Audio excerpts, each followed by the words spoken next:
നിതിൻ രാജ് മരണപ്പെട്ടത് എന്തിനാണ്? ദുരൂഹതയാണ്, സംശയമാണ്. പൊന്നുമനുഷ്യന്മാരെ, നടുക്കുന്ന, ഞെട്ടിക്കുന്ന ഒരു ഫോൺ സംഭാഷണം വന്നിട്ടുണ്ട്.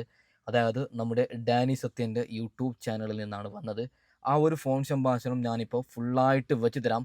അത് കേൾക്കുമ്പോൾ നിങ്ങൾക്ക് ക്ലിയറായി മനസ്സിലാവും. അതിനുശേഷം പൊന്നുമനുഷ്യന്മാരോട് ഒരു കാര്യം പറയുകയാണ്. അതായത് നിതിൻ രാജ് ആരാണ്? അവൻ നല്ലവനാണോ? അവൻ എന്തിനാണ് ആത്മഹത്യ ചെയ്തത്? അതിനെക്കുറിച്ചിട്ട് വിശദമായിട്ട് നമുക്കൊരു അപ്ഡേറ്റ് കിട്ടിയിട്ടുണ്ട്.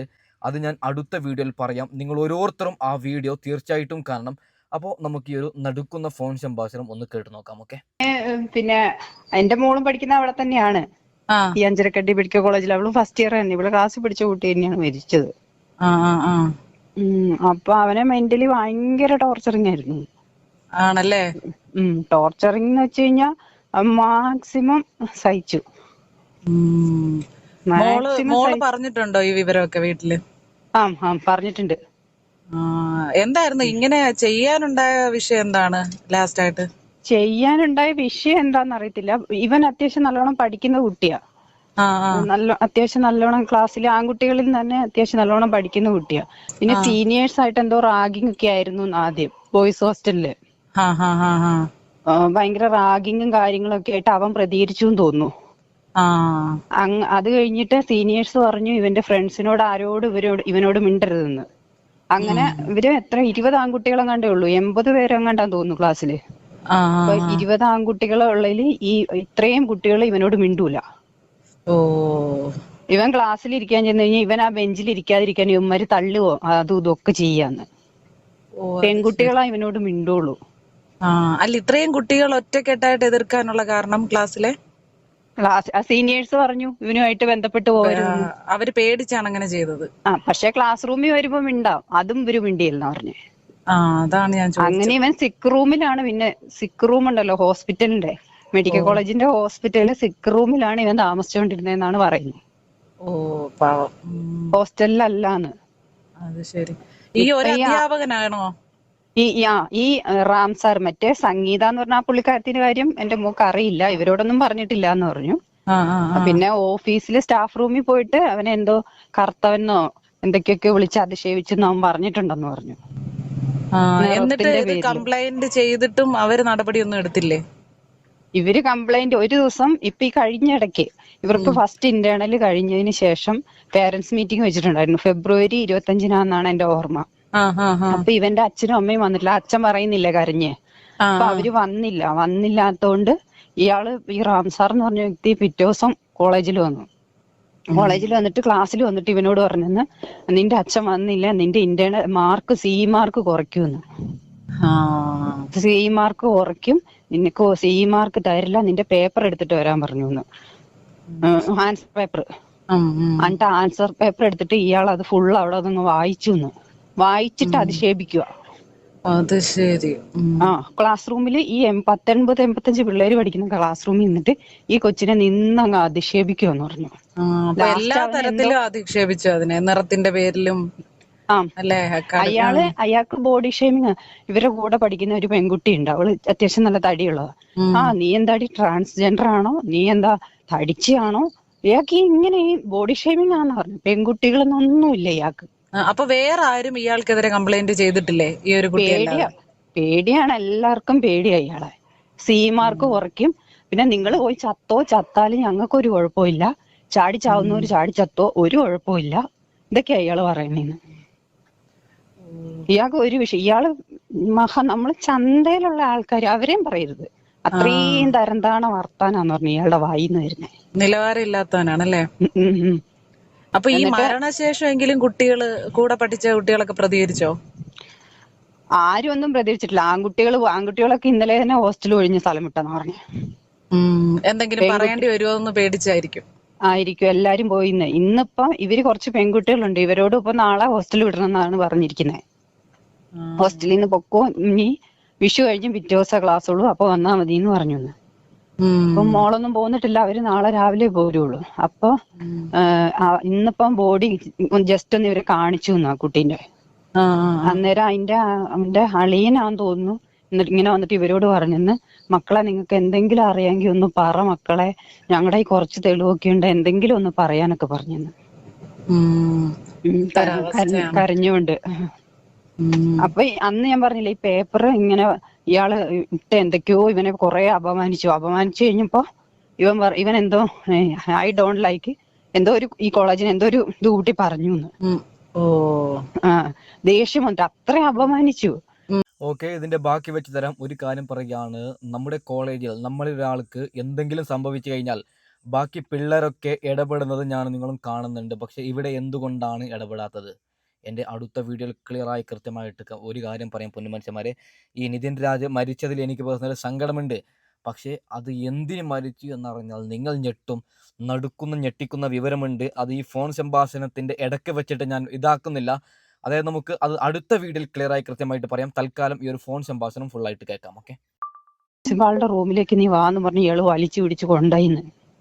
അത് ശരി. ഇതൊക്കെ ഈ വിവരമൊക്കെ വീട്ടിൽ പറഞ്ഞിട്ടുണ്ടായിരുന്നല്ലേ? എല്ലാം പറഞ്ഞിട്ടുണ്ട്. എല്ലാ കുട്ടിയും എല്ലാം വീട്ടിൽ. ഞാനിപ്പോ ഇന്നിപ്പോ അവരുടെ അച്ഛനും അമ്മയും അച്ഛനും പെങ്ങളും പറയുന്ന കേട്ടിട്ട് മൊത്തം ആ കുട്ടി വീട്ടിൽ പറഞ്ഞിട്ടുണ്ട്.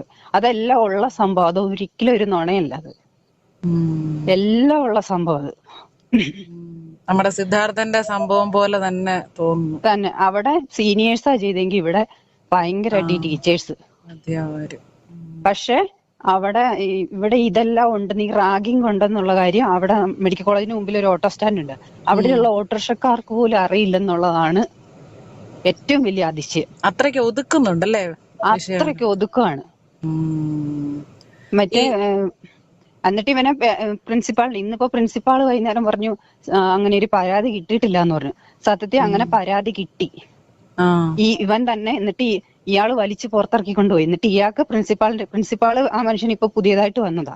3 മാസമായുള്ളൂ. പഴയ പ്രിൻസിപ്പാള് ഈ റാം സാറിന്റെ വാക്ക് കേട്ട് എല്ലാം തുള്ളുന്നയാളായിരുന്നു. അങ്ങനെയാ സീനിയേഴ്സ് പറഞ്ഞു. ഇവരും ചെന്നിട്ട് ഇപ്പൊ 3-5 മാസം 5-6 മാസമല്ലേ ആയിട്ടുള്ളൂ. ഇവർക്ക് കാര്യങ്ങളൊന്നും പൂർണ്ണമായിട്ട് അറിയില്ല.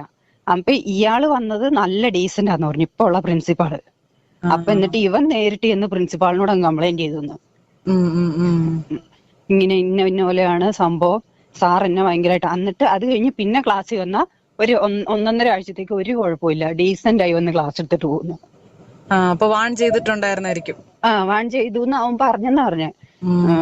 സാർ ഇങ്ങനെ പേടിപ്പിച്ചു എന്നൊക്കെ. ഈ സംഭവത്തിന് ശേഷം ഈ റാം എന്ന് പറയുന്ന ആള് പ്രതികരിച്ചോ? അയാൾ അവിടെ ചിരിച്ചുകൊണ്ട് നിപ്പുണ്ടെന്ന് പറഞ്ഞു ഇന്നലെ. ഇവൻ മരിച്ചതിന് ശേഷം അയാൾ അവിടെ ചിരിച്ചുകൊണ്ട് നിപ്പുണ്ടെന്ന്. അപ്പൊ പൂർണ്ണമായിട്ടും അയാൾക്ക് വിശ്വാസമുണ്ട് അയാൾ ഇതില് പെടില്ല. അതിന്റെന്ന് വെച്ചാൽ ഇവര് കാഷ്വാലിറ്റി, എന്റെ മോളും വേറെ കൂട്ടുകാരത്തെയും കൂടെ അറിഞ്ഞ പാടെ ഇവര് കാഷ്വാലിറ്റിയിലേക്ക് ഓടി. ബാക്കി കുറെ പേര് ഹോസ്റ്റലിലേക്ക് പോയിരുന്നു. അപ്പൊ ഇവര് ഈ സീനിയേഴ്സ് ഇവരെ ഡെന്റൽ ക്ലീൻ ചെയ്യാനൊക്കെ കൊണ്ടുപോകുമല്ലോ. അപ്പൊ അവിടുന്ന് അറിഞ്ഞിട്ട് ഇവര് ഓടി കാഷ്വാലിറ്റി ചെന്നപ്പോഴൊക്കെ ഇയാൾ അവിടെ അങ്ങനെ ചിരിച്ചോണ്ട് നിൽപ്പുണ്ടെന്ന് പറഞ്ഞു. ഇന്ന് ആ ബോഡി അവിടെ കൊണ്ട് കാണിക്കാൻ വെച്ചിട്ട് ഡെന്റൽ ഡിപ്പാർട്ട്മെന്റിൽ നിന്ന് ഒരു വ്യക്തികളും ആ ബോഡി കാണാൻ വന്നിട്ടില്ല. ടീച്ചേഴ്സ് ഈ റാം സാറ്, സംഗീത മേഡം അവരൊക്കെ ഡെന്റൽ ഡിപ്പാർട്ട്മെന്റിന്റെ ആൾക്കാരാ. ഡെന്റൽ അനാട്ടമി അവരൊറ്റ ഒരുത്തര് വന്നിട്ടില്ല ആ ബോഡി കാണാൻ. അതുപോലെ മറ്റേ അപ്പുറത്തുള്ള മെഡിക്കൽ കോളേജിലെ ടീച്ചേഴ്സ് എല്ലാം വന്നു എന്ന് പറഞ്ഞു.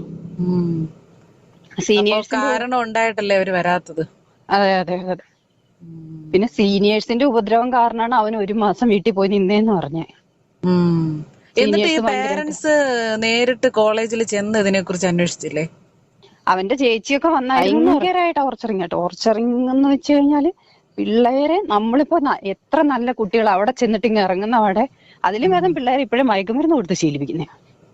അവരതിനങ്ങ് അഡിക്റ്റ് ആയി. ഇത് മുന്നോട്ട് പോകാൻ പറ്റൂല. ഞങ്ങളൊക്കെ ഇതറിഞ്ഞ് ഇന്നൊക്കെയാണ് ഓരോരുത്തർ കമന്റ് ഒക്കെ ഇടുമ്പോഴാണ് ദൈവം ഇതുപോലത്തെ വലിയൊരു കുഴിയിലാണോ പോയി ചാടിയെന്ന് അറിയുന്നത്. എങ്ങനെ 5-6 വർഷം തയ്ക്കൂന്ന് ഓർത്തിരിക്കുക. 5-5.5 ലക്ഷം രൂപ ഇപ്പൊ തന്നെ മുടക്കി കഴിഞ്ഞു ഫസ്റ്റ് ഇയറിന് തന്നെ. എന്നിട്ട് നമുക്ക് പേടി, പിന്നെയും പേടി, എങ്ങനെയെങ്കിലും പിള്ളേര് ജീവനും കൊണ്ട് വന്നാ മതി എന്നൊരു ഇത് മാത്രമേ ഉള്ളൂ. ഈ അധ്യാപകൻ നിങ്ങളോടൊക്കെ എങ്ങനെയാ പെരുമാറ്റം? പേരൻസിനോട് പേരൻസ് മീറ്റിംഗ് ഉണ്ടായിരുന്നു, ഞാൻ പറഞ്ഞില്ലേ. പേരൻസ് മീറ്റിംഗില് ഞങ്ങള് ചെന്നപ്പോഴത്തേക്ക് കുറച്ച് സമയം വൈകിപ്പോയി. അപ്പോഴത്തേക്ക് ഇയാള് പോയായിരുന്നു. രാവിലെ ചെന്നവരെടുത്ത് എന്താ പേപ്പറൊക്കെ എടുത്ത് ഈ ആൻസർ പേപ്പറൊക്കെ എടുത്ത് എറിഞ്ഞിട്ട് ഇറങ്ങി പോന്നാ പറയുന്നത് പിള്ളേരോട്. പിള്ളേരെ പറയാത്ത ഒന്നുമില്ലെന്നാ പറഞ്ഞേ. എന്റെ മോൾ എന്നോട് പറയുന്നത് എന്തെന്നറിയോ, ഞങ്ങൾ രണ്ടുപേരും കൂടെയാണ് ചെന്നത്, ഞാനും അവളുടെ അച്ഛനും കൂടെ. നിങ്ങളൊന്നും പറയില്ലേ, റാംസാർ അതും ഇതൊക്കെ പറയും, നിങ്ങളുടെ വായിന്ന് ഒന്നും മിണ്ടരുത്, നിങ്ങളത് കേട്ടോണ്ടേ വരാവുള്ളൂ, ഒരക്ഷരം പറയരുത്, പറഞ്ഞ സാറ് എന്നെ അവിടെ കോളേജിലിട്ട് ടാർഗറ്റ് ചെയ്യും, ഒന്നും മിണ്ടല്ലേ എന്നാ പറയുന്നേ. ഞങ്ങള് ഇങ്ങനെ ഒരു ചെന്നപ്പോഴത്തേക്കും മാനസിക പീഡനമാണ് പിള്ളേർക്ക് കൊടുത്തോണ്ടിരിക്കുന്നത്. ഒരാളിങ്ങനെ ഒരു കുറെ ആൾക്കാരുടെ സമൂഹത്തിൽ കിടന്ന് ഇങ്ങനെ അപമാനിക്കുമ്പോഴേ അതൊരിക്കലും നമ്മുടെ മനസ്സിൽ നിന്ന് പോകൂല. അതെ അതെ. പിന്നെ ഇന്നലെ ഉച്ചയ്ക്ക് ഓഫീസിലേക്ക് പോണെന്ന് ഇവരുടെ കൂട്ടുകാരത്തിനോട് പറഞ്ഞായിരുന്നു. അപ്പൊ ഇന്നലെ പോയോ ഇല്ലയോ, എന്തിനാണ് പോയെന്നൊന്നും ഞങ്ങൾക്ക് അറിയില്ല. പോയോന്നും അറിയത്തില്ല ഇവർക്കാർക്കും. ഇനി ക്ലാസ് ഇന്നലെ 2 മണി വരെ ഉണ്ടായിരുന്നു. ഇന്നായിരുന്നു പിന്നെ ഡെന്റൽ അനാട്ടമിന്റെ പരീക്ഷ പറഞ്ഞിരുന്നേ.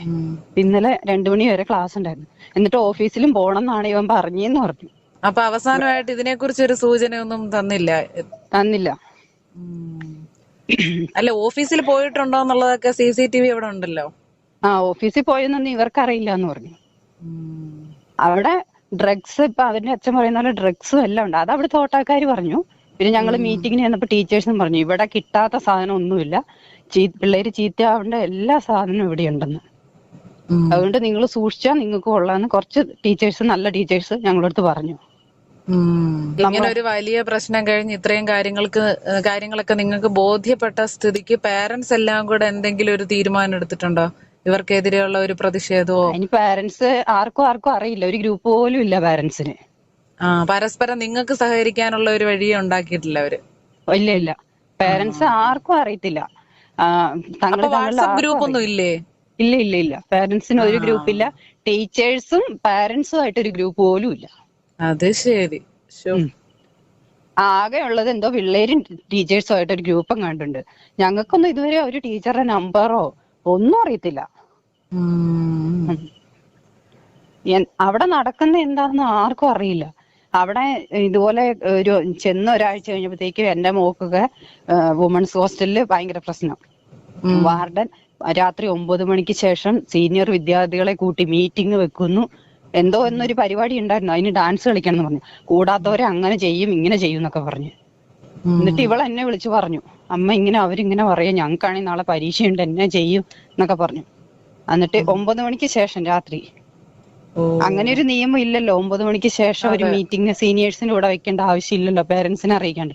എനിക്ക് ദേഷ്യം വന്നു. ഞാൻ എന്നിട്ട് വിളിച്ചു പിറ്റേ ദിവസമായപ്പോ വാർഡനെ, നിങ്ങൾ 9 മണിക്ക് ശേഷം എന്തിനാണ് മീറ്റിംഗ് വെച്ചതെന്ന് ചോദിച്ചു. ഞാൻ നമ്പർ നിങ്ങൾ ഏത് കുട്ടീനെ, ഞാൻ പറഞ്ഞു ഏത് കുട്ടീൻ്റെന്ന് അറിഞ്ഞിട്ട് വേണല്ലോ ഇനിയിപ്പൊ അതിനെ പൊരിക്കാന്ന് ചോദിച്ചു. അങ്ങനെ തന്നെ ചോദിച്ചു ഞാൻ. നമുക്ക് ആ സിദ്ധാർത്ഥന്റെ പ്രശ്നം വന്നേ പിന്നെ ഇതിപ്പോ ഞാനിപ്പോ ചെയ്തറിനെ വിളിച്ചെന്ന് പറഞ്ഞാൽ അവൾക്ക് പറ്റാക്കൂരോടെ. ഇനി അടുത്ത വർഷം ഇപ്പൊ തന്നെ ഇതുങ്ങള് നീറ്റ് എഴുതി 2 വർഷം നീറ്റിന് വേണ്ടിയൊക്കെ കളഞ്ഞ് കഷ്ടപ്പെട്ട് ഈ നീറ്റ് എഴുതുന്ന പിള്ളേർക്ക് തന്നെ ഒരു മാനസിക പ്രശ്നം വരും. എന്നുവെച്ചാൽ ഇവര് 2 വർഷം അതുപോലെ കഷ്ടപ്പെട്ട് ഭയങ്കരമായി മെന്റലി ഭയങ്കര വിഷമമൊക്കെ കഴിഞ്ഞിട്ടാണ് ഇവര് ചെല്ലുന്നത്. ആ ഒരു ഇതുപോലും ഇവരടുത്ത് കാണിക്കുന്നില്ല.